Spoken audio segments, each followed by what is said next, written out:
इमाम मेहदी के इस दुनिया में आने से पहले हालात और ज्यादा डिफिकल्ट हो जाएंगे। सीरिया में जुल्म हो रहा होगा जो आज भी हो रहा है। After years of laying dormant, the civil war in Syria is suddenly dynamic again. दज्जाली निजाम आ चुका होगा, ग्रेटर इसराइल बन चुका होगा, जिसे खुद नेतन्याहू ने पूरी दुनिया के सामने शो किया है। The whole Middle East changes.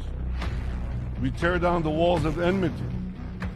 We bring the possibility of prosperity and peace to this entire region. उस वक्त फिलिस्तीन को तो सिर्फ हिस्ट्री की बुक्स में ही याद किया जाएगा और इंडिया में भी मुसलमानों पर बहुत जुल्म हो रहा होगा। नबी सल्लल्लाहु अलैहि वसल्लम ने फरमाया, उस वक्त दुनिया की कौमें तुम्हारे खिलाफ लड़ने के लिए एक दूसरे को दावत देंगी और उस वक्त मोमिन बहुत कम होंगे और जमीन जुल्म से भर चुकी होगी। आप सल्लल्लाहु अलैहि वसल्लम की हदीस है, आपने फरमाया था कि जब अरब के एक बादशाह की मौत होगी, ये बादशाह मोहम्मद बिन सलमान हो सकता है। शहजादा मोहम्मद बिन सलमान ने अमरीकी अरकान कांग्रेस से कहा है, मुझे कत्ल करने की कोशिश की जा सकती है। बादशाह की मौत के बाद अगले बादशाह के लिए कॉन्फ्लिक्ट होगा, तभी एक इंसान काबा के पास आएगा जहां कुछ लोग उसकी बैत करेंगे और ये 313 लोग होंगे जो दुनिया के डिफरेंट इलाकों से सफर करके आएंगे। जिस तरह इस्लाम की सबसे पहली जंगे बद्र में भी सिर्फ 313 मुसलमान थे,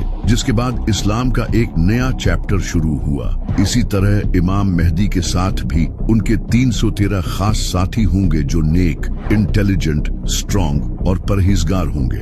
और कई अहादीस में आता है कि वो ऐसे लोग होंगे जिन्हें दुनिया में कोई नहीं जानता होगा, लेकिन अल्लाह के नजदीक इनका बड़ा मुकाम होगा और इनमें से एक इंसान के पास 40 इंसानों जितना इल्म होगा।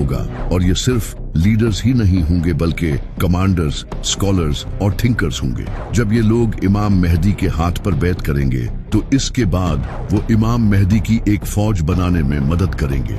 जब इमाम मेहदी का ज़हूर होगा तो इसके बाद वो मुसलमान जो मजलूम जिंदगी गुजार रहे होंगे वो इमाम मेहदी को सपोर्ट करने के लिए जाएंगे, जैसा कि Khorasan, Yemen, Iran, Afghanistan, Iraq और सीरिया, क्योंकि आज इन कंट्रीज की कंडीशन बहुत बुरी हो चुकी है, जिसकी वजह है ये America. Americans have never, ever, ever, ever let their country down. Never.